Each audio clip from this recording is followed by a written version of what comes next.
अभी किसी का नाम माधव है तो कौन सी राशि आती, राशि का कौन सा नवमांश, कौन सा चरण नक्षत्र और कौन सा नक्षत्र चरण, वो मुझे बोलो। सिंह राशि आती है। सिंह राशि बराबर। एक चरण, पहला चरण, पहला नवमांश। हाँ। और नक्षत्र, हाँ, और मगा नक्षत्र का पहला चरण बराबर। अंश पहला अंश 0 से 3 अंश 20 कला बराबर। तो और कौन सी दशा, केतु की। केतु की टोटल 7 दशा, उसमें 1 वर्ष 9 महीना, 0 से 1 वर्ष 9 महीना तक उसमें उसका जन्म, ये वो 7 साल का अंतर है। 7 साल मतलब 7 साल के 4 भाग है ना, तो ये पहला भाग, दूसरा भाग, तीसरा भाग, चौथा। 7 साल का भाग इसे देखो। हाँ, 7 साल के भाग, वो 20 साल के भाग देखो, 5, 10, 15, 20, 4 भाग बराबर हो गए ना। सूर्य के 4 भाग, 6 साल, शुक्र के 20 भाग। हाँ ऐसे।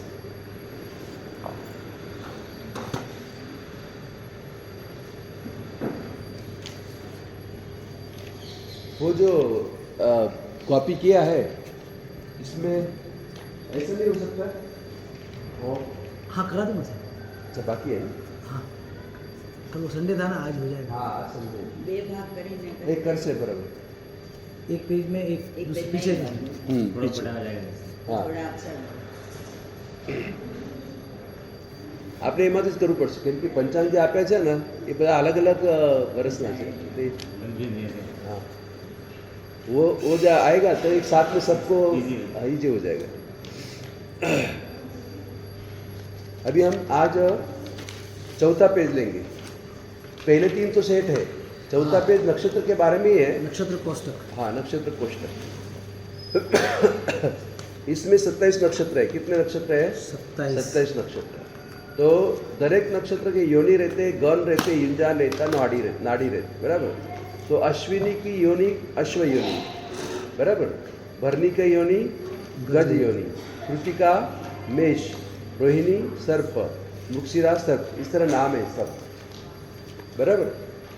फिर गण, तो अश्विनी नक्षत्र का गण कौन सा? देवगण। 3 प्रकार के गण रहते, देवगण, मनुष्यगण और राक्षस गण।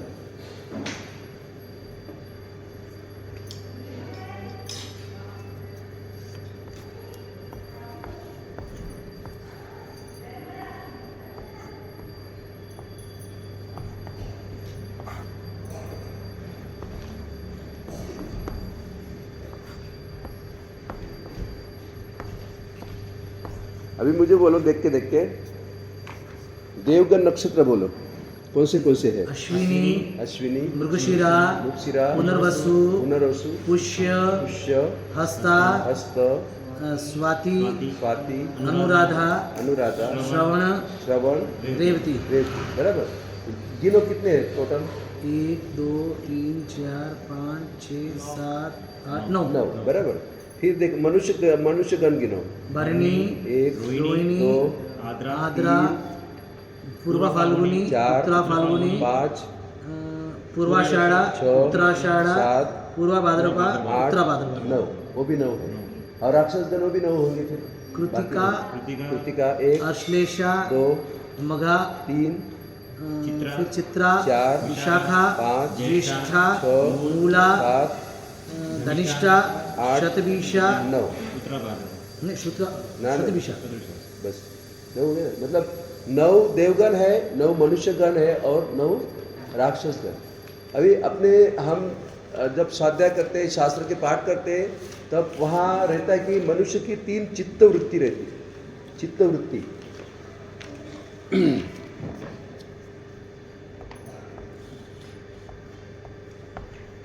अपने की चित्त वृत्ति 3 प्रकार की रहती है।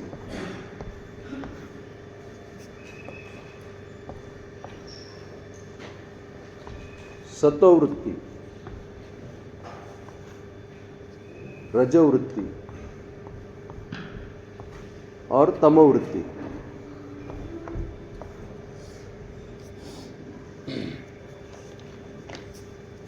सतोगुण, रजोगुण। हाँ, सत्वगुण, रजोगुण, तमोगुण। यहाँ तो चित्त की वृत्ति मतलब वही गुण प्रकट होगा ना। हाँ बस वही।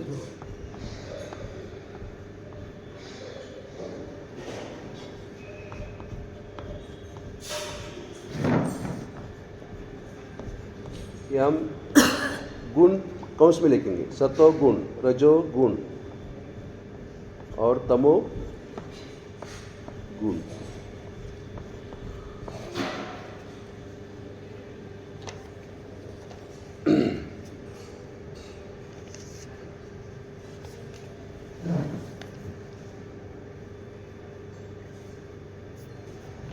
अपना चित्त ऐसे 3 डिवाइड हो गया। जो सात्विक रहता है उसका आहार भी सात्विक रहता है, जो रजोगुण रहता है उसका आहार भी राजसी रहता है। मतलब जो शरीर का पोषण करने के लिए आहार कर रहा है वो सात्विक वृत्ति वाला, बराबर। शरीर का पोषण करना है मतलब अपने उसके लिए। लेकिन जो राजसिक रहता है उसका आहार कैसा है, खट्टा मीठा थोड़ा, मतलब पूरा पोषण, ज़्यादा शरीर के लिए ध्यान रखेगा, आत्मा का ध्यान रखेगा नहीं। सात्विक वृत्ति वाला आत्मा का ध्यान ज़्यादा रखेगा, शरीर का ध्यान कम रहेगा। लेकिन आत्मा का पोषण की शरीर की दृष्टि है, जरूरी है, इसलिए वो आहार करेगा। लेकिन तमोवृत्ति वाला वो तो खराब आहार, मतलब मांसाहार आदि। तम है ना, तमोवृत्ति मतलब बहुत खराब। तो जैसे कि मुसलमान लोग रहते हैं, बकरी ईद के दिन भी पालते नहीं। तो एक बार हमारे शंकेश्वर से हमारे एक अध्यापक आए थे हमको मिलने, गोडी जी, हमारे चौमासा था। तो वो अपनी सीखी मार रहे थे कि नहीं, मुसलमान इतने ये नहीं रहते, मुसलमान कम से कम वो क्या बोलते कि मस्जिद में बकरी ईद के दिन मस्जिद में ये नहीं काटते। जैसे अपने मंदिर मतलब शुद्ध पवित्र, वैसा उनका मस्जिद। फिर वो गोडी जी से जो दूसरी गैलरी थी वहाँ से दिखाया कि मस्जिद ही थी और मस्जिद में वो बकरी ईद के दिन वापस टंगाए थे। मतलब इतने उनके मंदिर मतलब मस्जिद वो मानते नहीं। तो ऐसे तमोवृत्ति वाले, तमोगुण वाले, बराबर। तो उनका आहार भी उस टाइप का खराब रहता है। रजोवृत्ति मतलब आहार थोड़ा सात्विक रहेगा, थोड़ा तामसी भी रहेगा, मिक्सिंग। इसलिए हमारे जोग रहते हैं ना, 3 हमारे साथ जोग कर रहे हैं ना, अभी बड़े योगध्वन बोलते हैं, जैसे आपके उद्यान रहते हैं। तो इसमें अभी बालू ने भी ज्वाइन हो गए, आचरण के जोग चालू है। तो उसमें हम आहार में अम्बिल अथवा नेवी आहार में हम पापड़ हमको नहीं खपता ये जोग में, अथवा हमको खाकरा नहीं खपता। क्योंकि जब हम पापड़ खाते हैं, खाकरा खाते तो आवाज़ आता है। हाँ, आवाज़ आता है। आवाज़ यानी तमोगुण वाले, मतलब आवाज़ होता है ना, वो भी जब खाते तो आवाज़ करते, तो तमोगुण वाले होता, आवाज़ नहीं होना चाहिए। इसलिए योगध्वन में ये चलता नहीं। फिर अक्खा धान जो बोलते हैं ना, पूरा मग नहीं, मग के खोतरा वाली दाल खा सकते लेकिन पूरा मग नहीं खा सकते। तो इस तरह नियम रहता है। तो यहाँ जैसे 3 चित्तवृत्ति है, सतोगुण, रजोगुण अथवा तमोगुण, वैसे ही देव कौन से होंगे, सतोगुण वाले, बराबर। मनुष्य कौन से होंगे, रजोगुण वाले। और राक्षस कैसे होंगे, तमोगुण वाले। यानी देवगण वाले जो होते हैं उनकी सत्ववृत्ति रहती है, जो मनुष्यगण वाले होती है उनकी रजोगुण वाली वृत्ति रहती है, और जो राक्षसगण होते हैं तो वो तमोगुण वाले रहते हैं। मतलब उनका आहार बोला, उनको मंत्र भी देखेंगे तो जो सत्ववृत्ति वाले हैं ना, वो एकदम पवित्र मंत्र, मतलब जो मोक्ष तरफ ले जाने वाले ऐसे ही मंत्र गिनेंगे, बराबर। यानी नवकार महामंत्र, श्रेष्ठ वगैरह। जो रजोगुण वाले मनुष्यगण है अथवा जो रजोवृत्ति वाले हैं वो कौन से मंत्र गिनेंगे, जैसे अपना व्यवहार के लिए भी, मतलब पैसा कमाने के लिए भी, कि ज्ञान प्राप्ति के लिए भी, वो मोक्ष तरफ उनकी आराधना कम रहेगी। लेकिन जो तमोगुण वाले रहेंगे वो तो जो बोलते ना उच्चाटन, मारण, प्रयोग, वो सब करते ना, अघोरी बाबा वगैरह उस टाइप के, वो सब उसमें तमोगुण में आएंगे। तो उनके मंत्र भी अलग अलग शक्ति रहती है। ये सात्विक मंत्र, नौकर आदि, ये राजसी मंत्र मतलब भोग विलास के लिए अथवा ज्ञान प्राप्ति के लिए उस टाइप का, और ये उच्चाटन, दूसरे का अहित करना, ऐसे मंत्र। तो मंत्र हो, आहार हो, इस टाइप के 3 वृत्ति के अनुसार, 3 गुण के अनुसार, रजोगुण, तपोगुण अथवा सतोगुण, ये टाइप के वो सत्वगुण वाले देव रहते, रजोगुण वाले मनुष्य रहते और तमोगुण वाले राक्षस रहते। मतलब मनुष्य देव भी बन सकता है, मनुष्य राक्षस भी बन सकता है, बोथ साइड जा सकते दोनों साइड मिक्सिंग है और उसके मूड पर रहता है।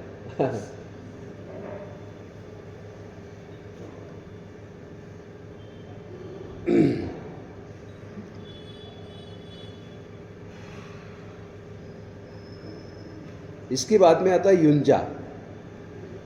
तो युंजा में क्या है, देखो 1 2 3 4 5 नक्षत्र पूर्व युंजा में, और फिर 1 2 3 4 5 6 7 8 9 10 11 और 12 वो इतने हैं, वो मध्य युंजा में, और वापस आखिर में अंत्य में है, और खेली रेवती वापस पूर्व में आए। मतलब पूर्व 1 2 3 4 5 6 हो गए। हाँ, पूर्व युंजा वाले 6 हो गए, 12 है मध्य युंजा वाले, और 9 है अंत्य। हाँ, इस तरह सब ये उंजा क्या है?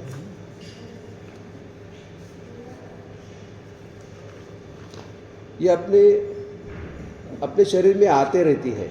तो आते का जो जब हम गर्भ में आते हैं उस समय ये वो युंजा आंतों का अलग अलग आकार रहता है, उसमें पूर्व आकार की, दूसरा आकार, मध्य आकार के अंतर है।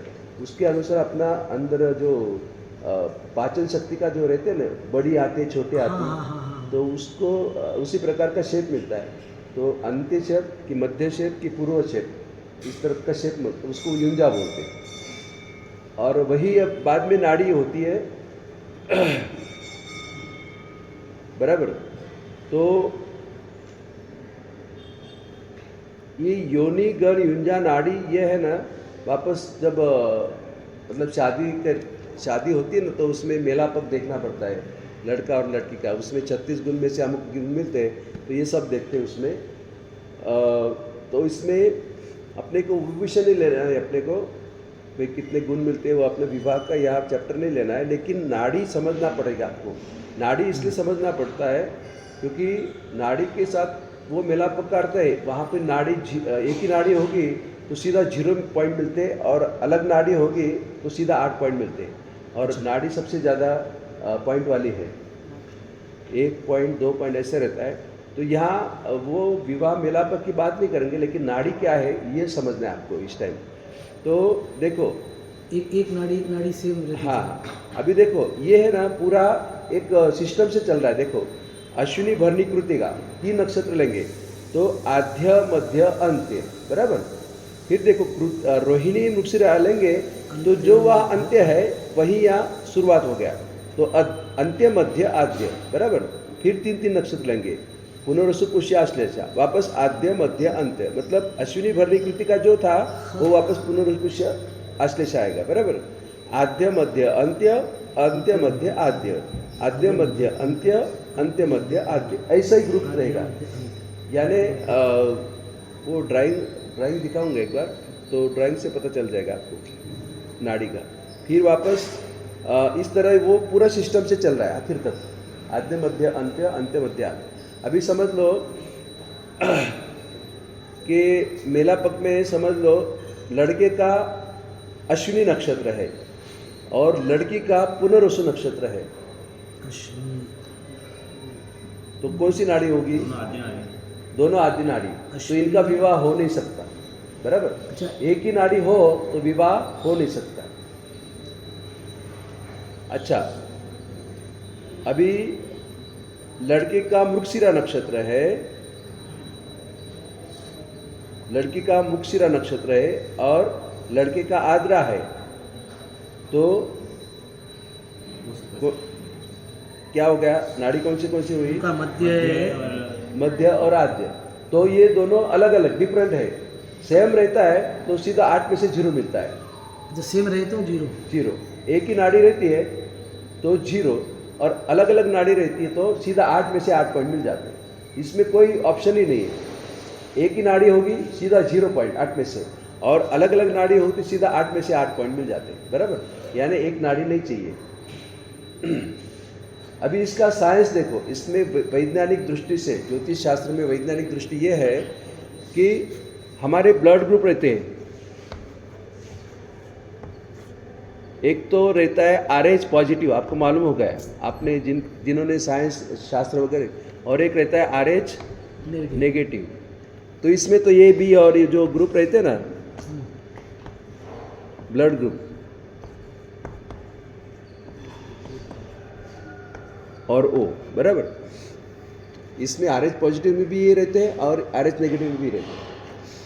तो ये ग्रुप, ये जो 4 ग्रुप है वो तो सबको मालूम रहता है, लेकिन ये बहुत कम लोगों को मालूम रहता है। इसका डिवीजन होता है, मतलब A+ हो, जो RH पॉजिटिव A+ होगा यानी RH नेगेटिव A- होगा। हाँ, ये एक दूसरे को ब्लड दे सकते हैं, ऐसा बोलते हैं ना। तो इस तरह, तो ये जो है ना, इसको हम नाड़ी बोलते हैं। इसको हम क्या कहते हैं? नाड़ी। तो जैसे बालक अगर गर्भ में है और माता की नाड़ी RH पॉजिटिव है और गर्भ में जो शिशु है उसका भी RH पॉजिटिव है, तो उस एक ही नाड़ी होगी, तो शिशु का अंदर तकलीफ हो सकती है। अच्छा, हाँ, माता और पुत्र की एक ही नाड़ी हो तो तकलीफ हो सकती है। हाँ, इसलिए वो कहते हैं कि भाई एक नाड़ी वाले, मतलब शादी हो ना, मतलब वो आखिर में शादी होने के बाद में दोनों की एक नाड़ी होगी तो अपने शिशु के भी वही नाड़ी होगी तो प्रॉब्लम होगा। इसलिए फिर वो विवाह में वो नक्की कर लेते कि एक नाड़ी वाले नहीं चाहिए। अच्छा, अभी उसका ये संबंध है। साइंस भी बोलता है मतलब एक ही blood group वाला नहीं करना चाहिए। बाद में संतान को प्रॉब्लम नहीं होना चाहिए, क्योंकि अलग अलग ये RH पॉजिटिव RH अलग अलग रहेगा तो फिर वह संतान में 2 में से एक आएगा, तो फिर कोई चिंता नहीं। साइंस भी बोलता है सर जी, हाँ। A पॉजिटिव वाले A पॉजिटिव शादी नहीं करना। हाँ, तो वही नाड़ी का ही। साइंस अभी सर जी हाँ। ब्लड रिपोर्ट मंगा रहे हैं। हाँ, बड़े बड़ी सिटीज़ में बोलते हैं कि भाई मैट्रिमोनी में जो लिखते हैं ना उसके अंदर ब्लड ग्रुप भी लिखना पड़ता है। हाँ, जो भी एडवांस में चल रहे हैं वो ब्लड ग्रुप लिखवा रहे हैं। हाँ। तो ये नाड़ी समझ में आया ना, ये ऐसा है। तो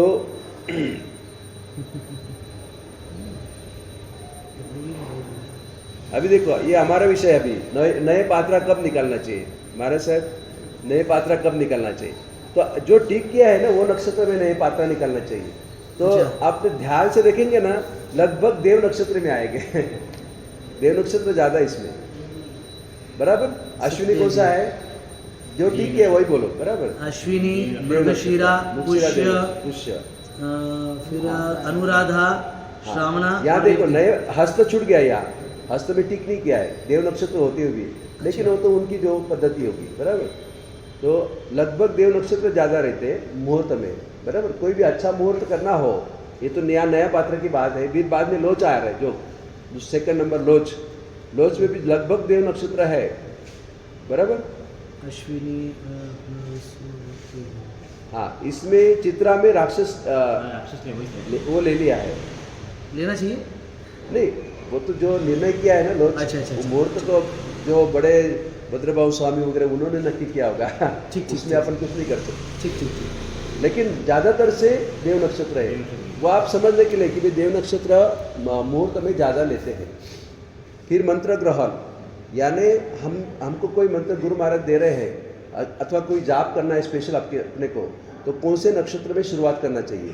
तो ज़्यादातर से अश्विनी आता हो, नजीक के दिनों में अश्विनी आता हो, अथवा मृगशीर नक्षत्र आता हो, पुष्य नक्षत्र आता हो, तो मंत्र की शुरुआत करनी चाहिए। इसमें चित्रा भी आता है। देखो, चित्रा तो राक्षस गण है, लेकिन ज़्यादातर से देवगण रहते हो ज़्यादा। पीछे शब्द भी सब दिया है।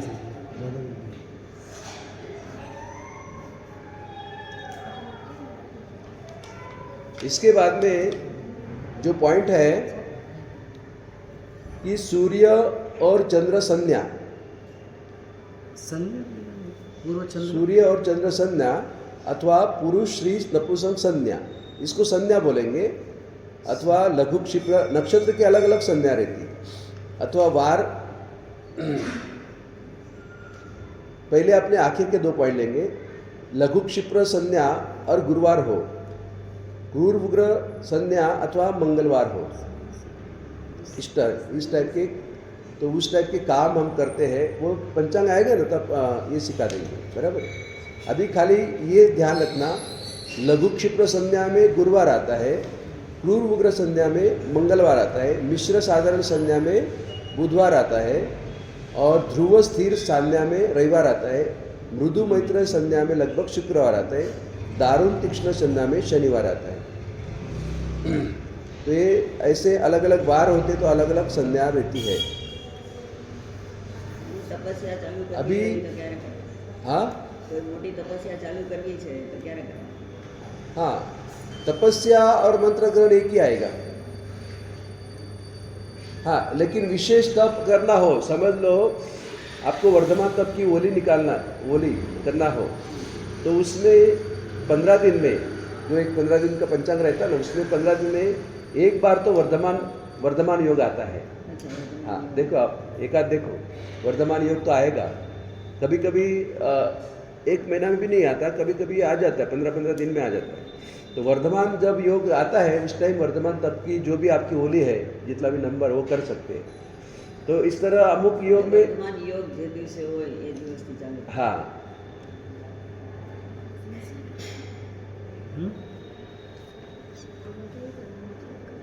संज्ञा संज्ञा हजमा भी बने, पंचांग भी हजमा भी बने। तब तो अमुक तब तो फिक्स ही रहता है, जैसे कि वर्ष तप, फागन वद आठम। એ તો બરાબર ફિક્સ દિવસ છે. हाँ, अमुक जो बीच में होलिका है तो ये वर्धमान तप खास ध्यान હવે रखना। ચોમાસામાં આપણે કંઈ પણ નાના મોટા તપ કરાવતા હોય हाँ, तो दिन शुद्धि देखो, हमेशा कोई भी मुहूर्त होता है दिन शुद्धि और लग्न शुद्धि। लग्न शुद्धि तो आप बहुत बड़ी बात हो जाएगी, मतलब कुंडली वगैरह चेक करना हो तो आपका काम भी नहीं। लेकिन दिन शुद्धि यानी क्या है, अच्छा वार है, अच्छा नक्षत्र है, देव नक्षत्र होगा, अच्छा वार होगा, और उसमें पंचांग में शास्त्रार्थ रहता है उसमें कि भाई ऐसे ऐसे योग है, कुमार योग है कि रवि योग है, तो उस योग में करते हैं। जैसे कुमार योग यानी क्या कि उसमें पढ़ाई के लिए अच्छा, अब पढ़ाई शुरुआत करना हो, अपने जूने ज़माने में 4 अवस्था थी ना, एक तो बाल्यावस्था, फिर कुमारावस्था, फिर प्रौढ़ावस्था और वृद्धावस्था। तो कुमारावस्था में पढ़ाई होती थी, बाल्यावस्था तो रमत गमत खेलकूद होती है, फिर कुमारावस्था में पढ़ाई होती है। तो ज्ञान की प्राप्त करना हो तो कुमार युग में करते हैं। फिर प्रौढ़ावस्था में तो संसारी जो गृहस्थाश्रम बोलते हैं वो होता है, और वृद्धावस्था में वापस दवा वगैरह ले। कुमार युग में क्या क्या कर सकते हैं? पढ़ाई शुरू कर सकते हैं। हाँ। और दूसरा क्या बोला? दिन शुद्धि पढ़ाई में। के शिक्षण के बारे में, कुमार युग यानी शिक्षण के बारे में। यानी समझ लो अभी मेरे पास साबरमती की 4 बहनें आई थी, और उनको वो आंगनवाड़ी बोलते हैं ना छोटे बच्चों के लिए, उनका वो खोलना था। तो कि महाराज हमको मुहूर्त दो कि हमको कब चालू करना छोटे शिशुओं को। तो मैंने देखा उस टाइम नजीक कुमार युग आ रहा था, कुमार युग में अच्छा बोल के दिया, उनके शिक्षण का शुरू हो जाता है। तो इस तरह अच्छा वार यानी साहब जी, अच्छा नक्षत्र यानी देवगन। देवगन जिस नक्षत्र में है वो करना। गुरुवार और शुक्रवार सबसे अच्छे वार, गुरुवार और शुक्रवार। बुधवार नहीं। ऐसे बुधवार ले सकते हैं, सोमवार ले सकते हैं। ऐसे खराब वार ज़्यादा है तो फर्स्ट प्रायोरिटी गुरु और शुक्र। हाँ। इसके अंदर बुध और सोम। हाँ, वो अच्छे वार से अच्छा है कि खराब वार कौन से, तो शनिवार और मंगलवार कभी नहीं लेना। अच्छा, शनिवार और मंगलवार कभी नहीं लेना, बाकी तो ये सब चलेगा। लेकिन अच्छा से अच्छा वार मतलब गुरुवार, और अच्छा से अच्छा नक्षत्र यानी पुष्य नक्षत्र। तो 2 अगर इकट्ठे होंगे गुरुवार और पुष्य नक्षत्र, तो उसको कहते हैं हम अमृत सिद्धि योग।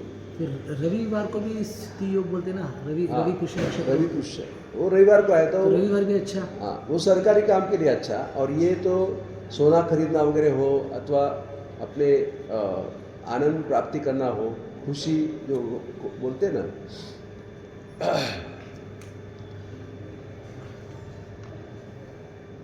अभी हम आएंगे ये सूर्य चंद्र संज्ञा और पुरुष स्त्री नपुंसक संज्ञा, बराबर।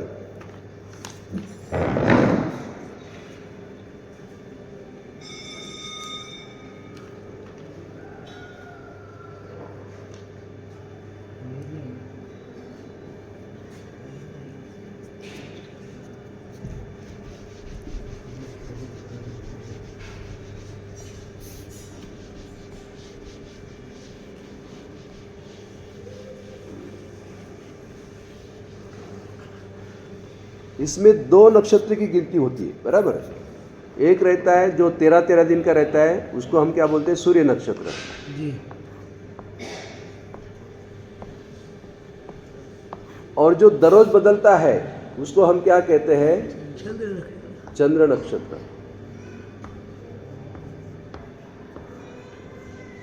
हाँ, अभी यहाँ जो है कोष्टक में वो है संज्ञा। कोष्टक में क्या है, ये सूर्य और चंद्र ये संज्ञा है, बराबर। संज्ञा यानी नाम, कि भाई अश्विनी नक्षत्र यानी सूर्य संज्ञा, बराबर संज्ञा। ना। अश्विनी नक्षत्र चंद्र संज्ञा, भरणी नक्षत्र संज्ञा संज्ञा, संज्ञा संज्ञा। हाँ। कृत्तिका नक्षत्र चंद्र संज्ञा। मतलब 2 ग्रुप में बांट, पूरे 27 नक्षत्र एक तो सूर्य में आएंगे, नहीं तो चंद्र में आएंगे, बराबर। अभी ये हमें ये इसका उपयोग कैसे करना, बराबर। तो इससे हमको बारिश देखना हो कि आज बरसात आएगा कि नहीं।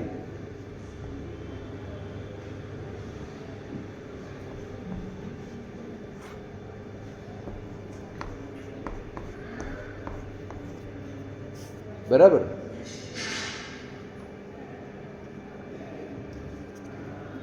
बरसात करते नहीं, वरसाद गुजरातीમાં કરते, बराबर ना। गुजरातीમાં हाँ। હવે જો हाँ, बरोबर है। तो देखो कोई भी नक्षत्र, ये मतलब सूर्य नक्षत्र वो सूर्य में भी रहे, चंद्र भी रहेगा, बराबर। ये देखो, अभी देखो, ये समझ लो सूर्य नक्षत्र और चंद्रमा दोनों मिलकर के, दोनों में से एक सूर्य है और दूसरा भी सूर्य है, बराबर। तो गर्मी होगी, बरसात आएगा नहीं।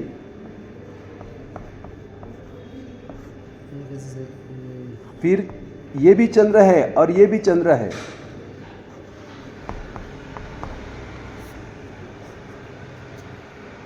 बादल आते हैं लेकिन बरसात नहीं होता है।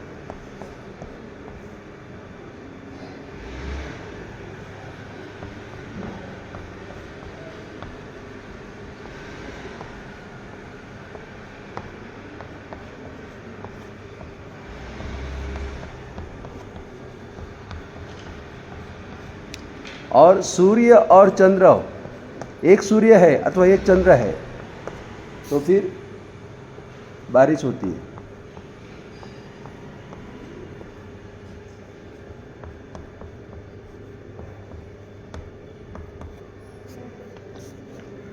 ये बरसात के लक्षण। लेकिन ये क्या क्षेत्र के ऊपर भी रहता है। अभी ये विजयवाड़ा में बरसात होता ही नहीं होगा तो क्या करेंगे, लेकिन लगभग ऐसा रहता है।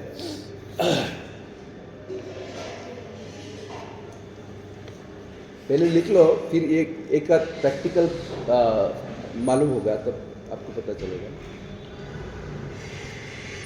सूर्य नक्षत्र कितने दिन का रहता है, 13 दिन। चंद्र नक्षत्र दररोज बदलता है, बराबर, एक दिन में बदल जाता है।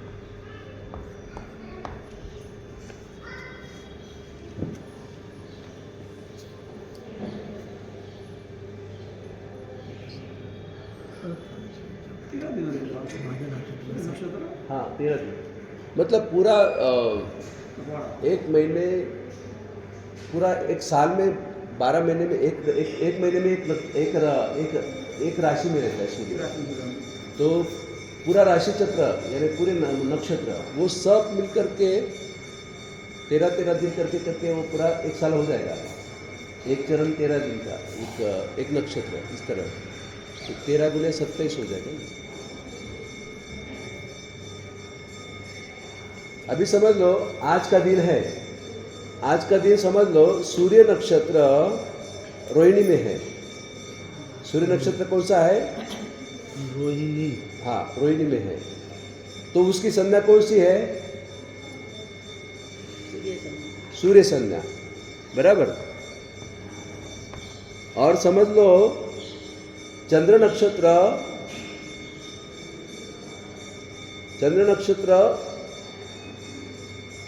हस्त में है, तो उसकी संज्ञा कौन सी होगी? सूर्य चंद्र। हाँ, तो दोनों सूर्य हो गए, तो फिर क्या होगा? गर्मी ज़्यादा होगी। दोनों सूर्य हो गए ना, ख्याल आया आपको? ये संज्ञा देखना खाली, जो नक्षत्र है उसके संज्ञा पकड़ना। मैं तो सूर्य नक्षत्र बोलूँगा, चंद्र नक्षत्र, उसमें ध्यान नहीं रखना। कोई भी एक नक्षत्र सूर्य सूर्य का चंद्र, इसमें ही है जवाब, बराबर। और समझ लो, सूर्य नक्षत्र चित्रा में है, सूर्य नक्षत्र चित्रा में है, हाँ, उसकी संज्ञा कौन सी होगी? सूर्य। सूर्य संज्ञा। और चंद्र नक्षत्र उत्तराषाढ़ा में है, चंद्र नक्षत्र, उसकी संज्ञा कौन सी होगी? चंद्र। तो इसमें क्या होगा? बादल आएंगे। अरे सूर्य चंद्र, एक सूर्य हो गया, एक चंद्र हो गया ना। अभी चंद्र पूरा सर। हाँ, सूर्य नक्षत्र ऐसे नहीं, अभी समझना है। नहीं समझ में। एग्जाम्पल क्या है, शायद पहले सूर्य नक्षत्र के बोले थे। सूर्य नक्षत्र का 13 दिन चलता है ना, उस समय नक्षत्र चित्रा के अंदर है, चित्रा के अंदर है, और उसका संज्ञा क्या है? सूर्य है। सूर्य है, बरोबर। और चंद्र नक्षत्र शायद बोल रहे हैं उत्तराषाढ़ा में है, हाँ। तो उसका क्या है नक्षत्र? ऐसे हाँ, संज्ञा तो क्या है? संज्ञा कौन सी है? उसकी चंद्र। संज्ञा पकड़ना और इसकी हाँ। संज्ञा पकड़ना। तो सूर्य और चंद्र मतलब क्या अपना, ये तीन में से आपको जवाब आएगा। तो सूर्य और चंद्र हो गया ना, सूर्य नक्षत्र सूर्य संज्ञा में, चंद्र नक्षत्र चंद्र संज्ञा आ गया कुदरती। यहाँ तो क्या हो गया? बारिश होगा। एग्जाम्पल अभी है ना, हाँ, एग्जाम्पल अभी समझना पड़ेगा इसके अंदर। जो सूर्य नक्षत्र है ना, सूर्य नक्षत्र के पहले सूर्य नक्षत्र, हाँ, एक प्रैक्टिकली कर लेते हैं। सूर्य हाँ। नक्षत्र मगा नक्षत्र में, सूर्य हाँ। नक्षत्र मगा का है। हाँ, सूर्य नक्षत्र मगा का है, बराबर। मगा का हाँ, एक एग्जाम्पल। सूर्य नक्षत्र मगा का है, तो उसकी और उसकी संज्ञा है चंद्र। सूर्य नक्षत्र मगा का है, उसकी संज्ञा चंद्र है, बराबर। हाँ, संज्ञा सूर्य चंद्र। नक्षत्र मगा का है, उसकी संज्ञा चंद्र है। अभी और दूसरा एक चंद्र लेंगे, नक्षत्र, चंद्र नक्षत्र श्रवण का है, चंद्र नक्षत्र श्रवण का है। हाँ, तो उसकी संज्ञा है चंद्र। तो दोनों चंद्र हो गए, सूर्य नक्षत्र भी चंद्र और चंद्र नक्षत्र भी चंद्र। तो क्या होगा? चंद्र। बादल आएंगे पर बारिश होती नहीं। यानी एक इधर का देखने का, इधर देखने का। हाँ, आकाश में बादल दिखेंगे लेकिन बारिश होती नहीं। यानी बादल, रिजल्ट क्या? बादल दिखेंगे। हाँ, बादल दिखेंगे लेकिन बारिश नहीं नहीं होगी, होगी। बराबर। अभी वही बात आगे की संज्ञा में लेंगे। यहाँ जैसे सूर्य चंद्र संज्ञा है ना, आगे की इसमें क्या है? पुरुष स्त्री, बराबर। तो यहाँ सूर्य की जगह पुरुष पुरुष करना, और चंद्र की जगह श्री श्री करना। वो तो नक्षत्र को बाजू में देखना पड़ेगा, इधर दिखेगा नहीं। उसका वो उस दिन का छाप खोल के देखना पड़ेगा कौन सा नक्षत्र संग्रह है, में जाना पड़ेगा। यानी वो दैनिक पंचांग रहेगा बाजू में ना, तभी ये समझ में आएगा। मतलब हमको रिजल्ट यही देखो, जैसे सूर्य सूर्य है गर्मी होगी, वैसे पुरुष पुरुष संज्ञा में भी गर्मी होगी। जैसे चंद्र में बादल आते बरसात नहीं होता, वैसे श्री श्री संज्ञा में भी वो वही आएगा जवाब। और यहाँ सूर्य चंद्र तो बारिश होती, यहाँ भी पुरुष श्री होगा तो बारिश होगा, बराबर। संज्ञा आगे का, आगे की संज्ञा। यानी मैं एक बात दाखला वापस ले लेंगे। सूर्य नक्षत्र रोहिणी में है, सूर्य नक्षत्र रोहिणी में, वो पुरुष श्री नपुंसक संज्ञा में देखना। तो कौन सी संज्ञा होगी? श्री संज्ञा। और चंद्र नक्षत्र आद्रा में है तो श्री, तो दोनों श्री हो गए। तो क्या होगा? बादल आते पर बरसात नहीं होता है। अभी इसमें एक जोक्स जैसा है, देखो पुरुष यहाँ सूर्य समझ में नहीं आएगा, लेकिन पुरुष पुरुष श्री जल्दी समझ में आएगा आपको। तो दो पुरुष अगर इकट्ठे होंगे तो झगड़ा ही करेंगे, क्या करेंगे? गुस्सा वाले रहते हैं ना, तो गर्मी होगी। दो स्त्री रहती है तो इकट्ठा होते बातें करती है रिजल्ट कोई नहीं आएगा लेकिन बातें करेंगी। बादल आते हैं और गरजे बादल बरसते नहीं है एक जोक्स जैसा हो गया। और पुरुष स्त्री होंगे तो फिर वो बारिश होगी, मतलब दोनों पुरुष होंगे तो भी बारिश नहीं होगी, दोनों स्त्री होगी तो भी बारिश होगी। वैसे सूर्य यानी पुरुष समझना, चंद्र यानी स्त्री समझना, तो दोनों यहाँ संज्ञा की बात होगी। नपुंसक पर ही एक और है। हाँ, उसमें कुछ नहीं होगा। क्या है? कितने जने ऐसे? एक तो मृगशिरा है ना, मृगशीरा है और शत- शतभिषा है। शतभिषा दो ही है। वो क्या है सर जी? तो उसका कोई रिजल्ट नहीं होगा। वो ये कि- रिजल्ट तो ऐसे इसका ही है, वो तो वो किसके साथ बैठेगा तो हाँ। खाली कुछ नहीं होगा, नॉर्मल। हाँ। नहीं तो भी देखो ना, समझ लो इसमें से सूर्य नक्षत्र अथवा चंद्र नक्षत्र, इसमें कोई भी एक जो उत्तराषाढ़ में आएगा तो जो दूसरा नक्षत्र है उसका ही प्रभाव रहेगा ना। अच्छा, हाँ, ख्याल आया? सूर्य का आया हाँ, और उसके अंदर यानी दो में से एक पुरुष आया, नपुंसक आया तो कुछ हाँ, होगा नहीं। तो स्त्री जो नपुंसक जो कुछ एक होगा रहेगा नहीं। उसका ही प्रभाव रहेगा।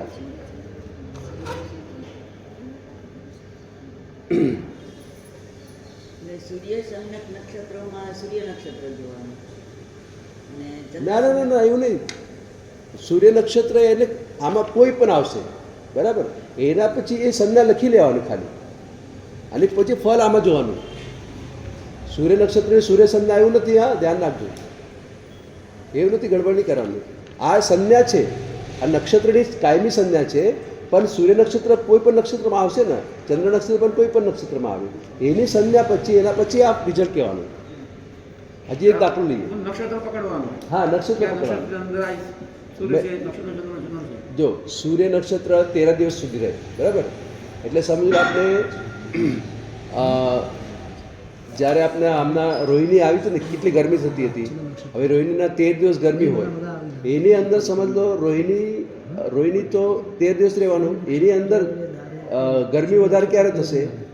જ્યારે પેલું પણ સૂર્ય નક્ષત્ર અને ચંદ્ર નક્ષત્ર બે સૂર્ય સંજ્ઞા હશે અથવા બે પુરુષ સંજ્ઞા હશે તો વધારે ગરમી એમાં થશે. મતલબ રોહિણી એ 13 દિવસની અંદર. રોહિણી નક્ષત્ર સૂર્ય સંલગ્ન હોય. હા, સૂર્ય જ્યારે રોહિણીમાં આવે ને એ 13 દિવસ जबरदस्त गर्मी थे, तुम्हारा अनुभव तो है बराबर? रोहिणी में सूर्य आता है, 13 दिन का रहता है, कितनी गर्मी रहती है, और उसमें ज़्यादा गर्मी कौन से इसमें रहेगी? तो फिर वो जो અચ્છા એમ લો. बीच में हाँ। जो नक्षत्र आएगा वो जैसे भारी वाला, हाँ। वो 2 दिन वो भारी रहते हैं, वो सूर्य गर्मी बहुत होती है। हाँ, तो देखो यहाँ रोहिणी तो ऐसे भी सूर्य संज्ञा वाला है, उसके साथ में जितने भी सूर्य नक्षत्र आएंगे उस दिन ज़्यादा गर्मी रहेगी. ख्याल आया? हाँ, रोहिणी तो जैसे सूर्य है, मतलब एक जवाब तो आपके मालूम है, तो ये तो आने वाला ही नहीं है, दूसरा एक सेकंड वाला नहीं आने वाला है, ये 2 में से ही आएगा. तो 2 में से अगर उसमें जो दूसरा भी सूर्य आ जाएगा तो उसमें गर्मी ज़्यादा रहेगी.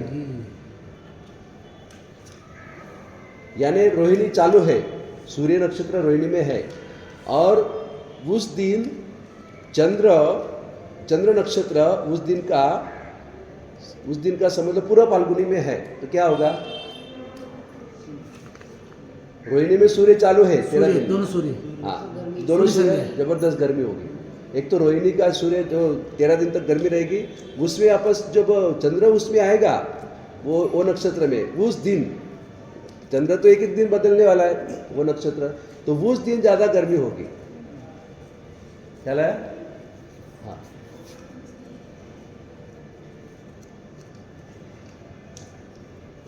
ये अभी पक्का करेंगे वापस, बराबर? सूर्य नक्षत्र संज्ञा पकड़ो, हाँ, खाली संज्ञा. पहले अपने पुरुष का देख लेंगे, बराबर? सूर्य नक्षत्र पुष्य में है, सूर्य नक्षत्र पुष्य में है और चंद्र नक्षत्र आश्लेषा में है. हाँ, तो पुष्य में चंद्र आया साई जी, हम्म. और अश्लेष चंद्र नहीं करना, दोनों मिक्स नहीं करना, પુરુષ खाली पुरुष स्त्री की संज्ञा करना. अच्छा अच्छा अच्छा। બારીશ હોવી. बारिश होगी, एक पुरुष और एक स्त्री, बारिश होगा, बराबर? अभी सूर्य चंद्र का सूर्य चंद्र संज्ञा पकड़ेंगे, बराबर? पुरुष ही जाने दो, सूर्य चंद्र संज्ञा पकड़ो. पूर्वा फाल्गुन में चंद्र नक्षत्र है, पूर्वा फाल्गुन में चंद्र नक्षत्र है, और पूर्वाषाढ़ा में सूर्य नक्षत्र है. तो चंद्र और सूर्य बारिश होगी। दोनों सूर्य देखो, व्यवस्थित देखो, સૂર્ય और सूर्य साइड गर्मी सूर्य गर्मी होगी. हाँ, गर्मी। संज्ञा पकड़ो, दोनों सूर्य हो गए ना.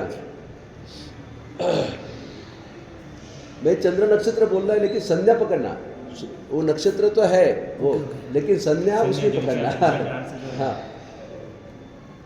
वापस पुरुष श्री का देखेंगे बराबर, लेकिन दोनों एक साथ में नहीं देखना, हाँ दोनों एक साथ में नहीं देखना, क्योंकि उसमें इसमें जो देखो जैसे पद्धति अलग अलग रहती ना, जैसे गुजरात में है ना चौगड़िया देखते, गुजरात में चौगड़िया देखते, होरा नहीं देखते, यहाँ चौगड़िया नहीं देखते, यहाँ होरा देखते हैं। अगर दोनों ये कर लेंगे तो कुछ ना कुछ गड़बड़ तो हो सकती है, मतलब वो एक एक घंटा चलती होरा, लेकिन गुजरात में चौगड़िया चलता 1.5 घंटे का। तो दोनों देखेंगे तो उसमें और सूक्ष्म टाइम मिल जाएगा दोनों देखते तो, लेकिन यहाँ मिलान पे बहुत मुश्किल है। हाँ मिलान बहुत कम है। मुश्किल हाँ मुश्किल है, इसलिए गड़बड़ हो जाती। तो जो जहाँ की पद्धति जो है वही देखना। तो यहाँ एक क्षेत्र में ये सूर्य चंद्र ही संध्या देखते थे, बारिश के देखने हुए, और दूसरे क्षेत्र में खाली पुरुष श्री संध्या ही देखते थे, तो बारिश हो।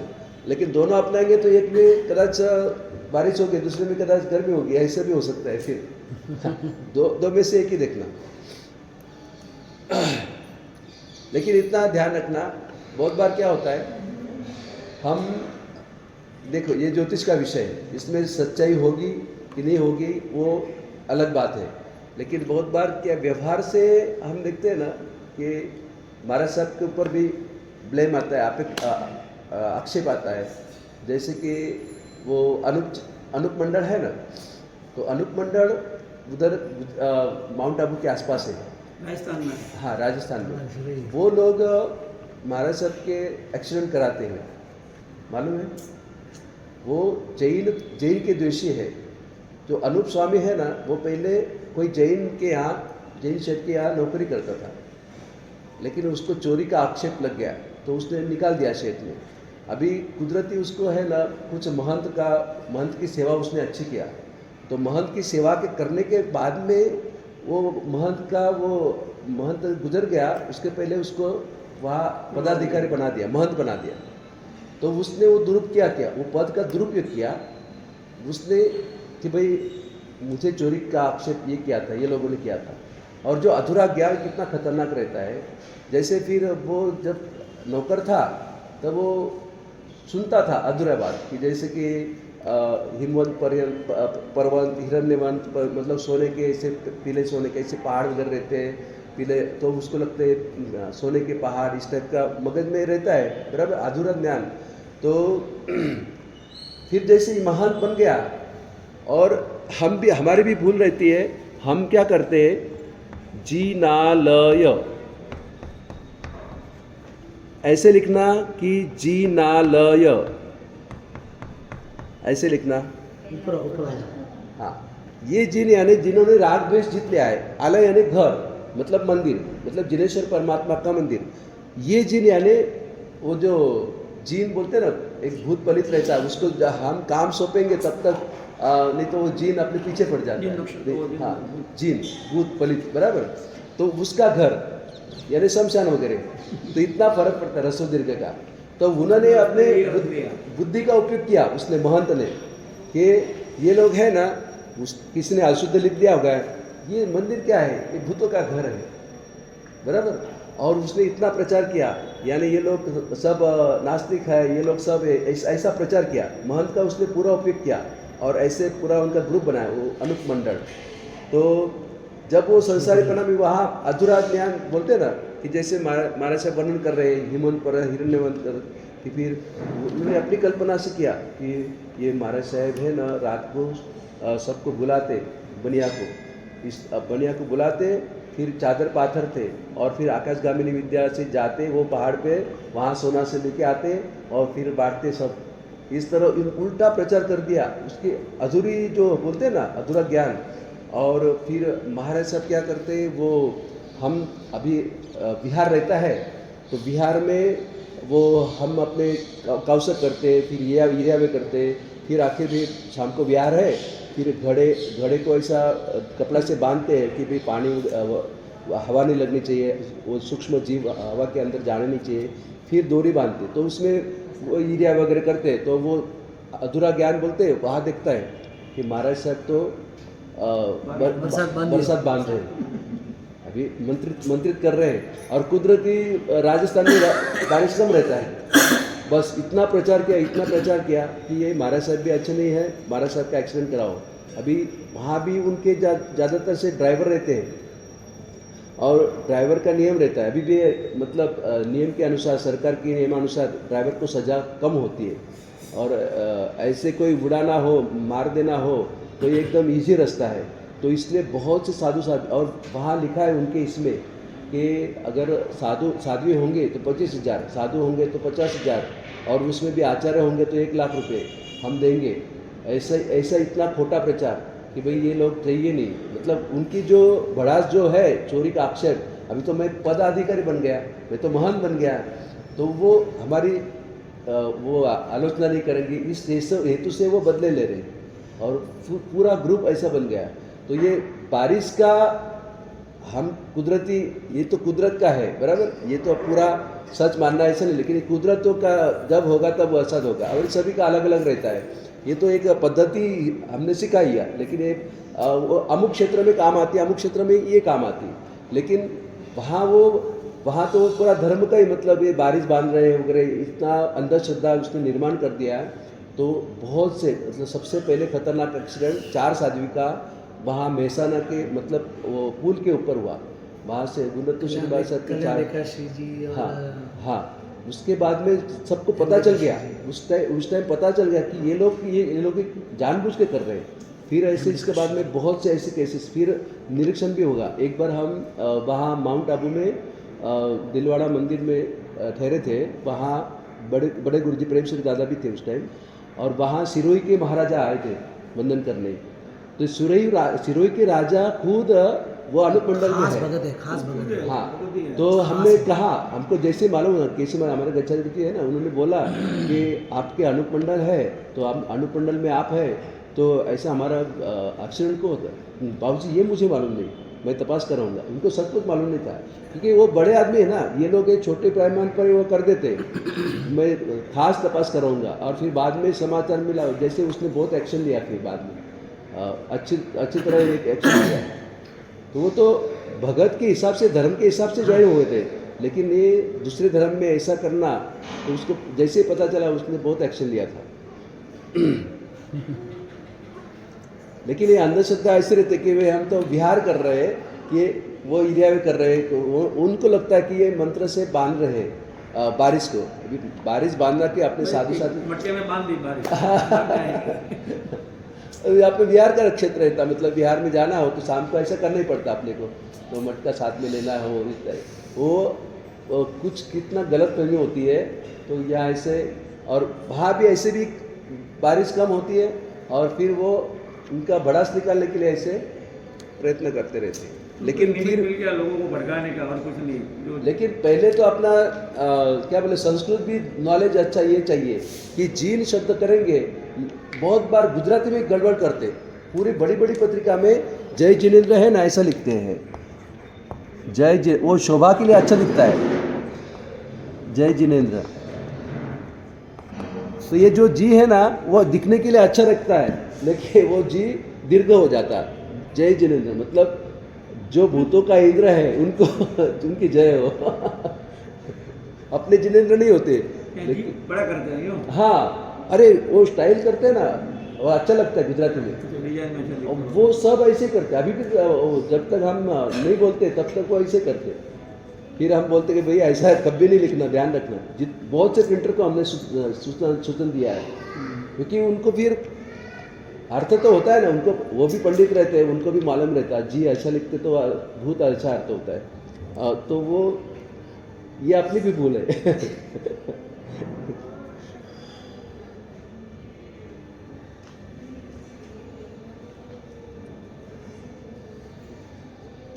तो आज आपका नक्षत्र का एकदम डिटेल में अर्थ अभ्यास हो गया। जैसे कि योनि, गण, युंजान, आदि। गण के अर्थ में भी आपको अच्छी तरह नॉलेज हो गया। कौन से देवगण में ज़्यादातर मुहूर्त कौन से गण में रहते हैं? देवगण में, क्योंकि ये सात्विक आराधना रहती है। फिर नाड़ी के बारे में आपको ख्याल आ गया जी। फिर नए पात्रा की लोज की मंत्र ग्रहण, ये सब लगभग सब वही होती है ना। हाँ? नाड़ी, अंतनाड़ी, अंतनाड़ी, मध्यनाड़ी, आद्य। तीन नाड़ी। इसलिए तो वापस वो सिस्टम से चल देखो, आद्य मध्य अंत्य, अंत्य मध्य आद्य, आद्य मध्य अंत्य, अंत्य मध्य, ये सिस्टम से चल रही है, एक ही सिस्टम से। तो जो एक ही नाड़ी रहती है, तो एक ही नाड़ी में विवाह नहीं होता है, वो 8 दोनों की नाड़ी बराबर नहीं, अलग अलग चाहिए। अलग अलग चाहिए। एक की अंत्य चाहिए, एक मध्य चाहिए, और दोनों के गण अंत्य से अंत्य काम नहीं होता। गण एक हो तो चलता है, नाड़ी दोष लगता है। गण गण नहीं, गण तो एक उल्टा अच्छा, खाली नाड़ी के लिए उल्टा है। गण हो युंजा हो अथवा योनि हो, एक ही तो सबसे अच्छा। देवगण खाली देव नाड़ी के मिलता लिए उल्टा है, है। कि देव में राक्षस आया तो मिलता नहीं। नहीं मिलता। हाँ। वो आगे आगे समझाइए। हाँ, खाली नाड़ी छोड़ के जो एक ही होगा ना वो सबसे अच्छा, मतलब लड़का भी देव होगा, देवगण का, लड़की भी देव, तो बहुत अच्छा, दोनों सात्विक, उनकी आराधना भी अच्छी होगी। देव प्लस मनुष्य, वो भी अच्छा है। देव मनुष्य अच्छा है, खाली मनुष्य और राक्षस सबसे खतरनाक। देव और राक्षस, देव राक्षस भी ज्यादा पढ़ नहीं मिलते, मतलब वो भी शत्रु है। अच्छा ठीक ठीक। एक सूर है, एक असुर है, अनिकाल तो सूर हो जाएगा, लगाएंगे तो असुर होगा। और मतलब विरोधी है। मनुष्य और राक्षस, हाँ, मनुष्य और कोई राक्षस, बराबर नहीं। राक्षस के कितने राक्षस तो मनुष्य को खा जाता है, वो तो 0 पॉइंट मिलते सीधा। अच्छा मनुष्य और राक्षस 0। अरे लड़की अगर राक्षस होगी और लड़का अगर मनुष्य होगा तो लड़की हावी हो जाएगी, अच्छा तो अथवा उल्टा भी हो जाएगा। अगर लड़का राक्षस होगा और लड़की मनुष्य होगी तो वो भी हावी हो जाएगी, तो ज्यादा तो उसको दबाएगा, और राक्षस प्लस बिना कारण बराबर दबाएगा। नहीं बैठेगा। हाँ, तालमेल बराबर नहीं रहता। तालमेल नहीं। और राक्षस राक्षस सर्वश्रेष्ठ, दोनों एक ही स्वभाव वाले हैं वो ना। अच्छा है। हाँ, मनुष्य और मनुष्य, मनुष्य को भी एक ही स्वभाव, खाली नाड़ी में एक नाड़ी नहीं चाहिए, बाकी सब में एक होता सर्वोत्कृष्ट। अच्छा अच्छा। देव मनुष्य हो तो चलता है, देव देव और मनुष्य। मनुष्य हो तो चलता है, देव और राक्षस हो तो चलता नहीं। हाँ हाँ,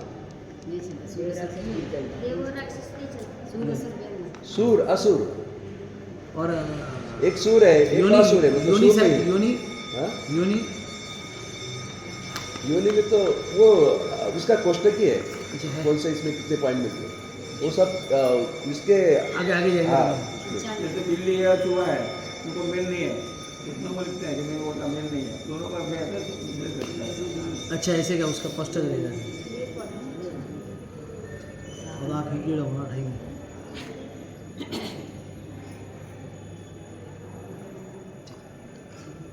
मूषक यानी चूहा, बरोबर ना है। ये बाकी वर्ष अभी नक्षत्र को ज़्यादा सब पूरा नक्षत्र। नहीं आज स्पेशल लिया, उसके पहले ये 3 पेज है ना वो सेट थे, इसमें राशि भी नक्षत्र भी ये सब आता था उसमें। अभी चौथा स्पेशल नक्षत्र का है, ये आज ही लिया। ये बेसिक अभ्यास है, मतलब जो पूरा आकाश में उसके 360 12 राशि का हाँ, हाँ। उनका चलना कैसा कौन से रहता है। राशि में कौन सा नक्षत्र कितना चरण पे आता है वो सब एकदम, वो वो तो हो गया फिर। 3 सेट बहुत परफेक्ट है, मतलब वो जो ये है वही रिपीट होता है दूसरी बार। तो पहले सेट में जो अश्विनी नक्षत्र है उसका मालिक केतु है, तो दूसरे सेट में जो भी नक्षत्र उसका मालिक भी केतु रहेगा, और तीसरे सेट में जो भी नक्षत्र उसका मालिक भी केतु है।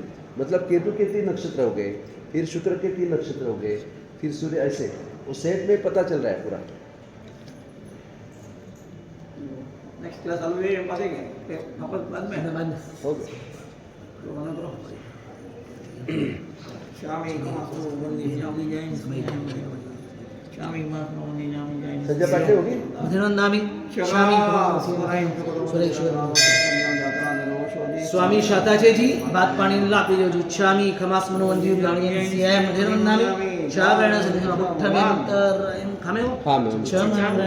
रायाम जंगी जमते परमते बतेवाने विनेवाशे आलावे तलावे सासरे समासरे अंतर भाषा उनी भाषाएं जंगी जम जो बिना परिणम परवा वेदान हम जान दर्शन चाम चामी खमास मनोवंदी गाणी सीएम धनम शुक्षातमा साहिजी घर शिकारी भगवंत साहिब में कान्यास क्रासुजी आंबेले गाष्टो व्यास मनोकासी उगेश्वर कार से पुरुषम 60% में जो जंबी आरक्षण कालने सम सान्वित गण सौहास नामिले बिचके लेवाल जो के बाटा में गण सौहास विकास में बियारम अस्मन टाइम सागर का उनके पसन गुरु अठन बाटा में गण सौहास मनस लेणो अल्ले नचन बहु लेणवास सित्रवासित्र भाव सर्वमंगल मंगलम सर्व कल्याण कारणम प्रधानम सर्वधर्मानां जैनम जयति शास्त्र। बोले जी शास्त्र।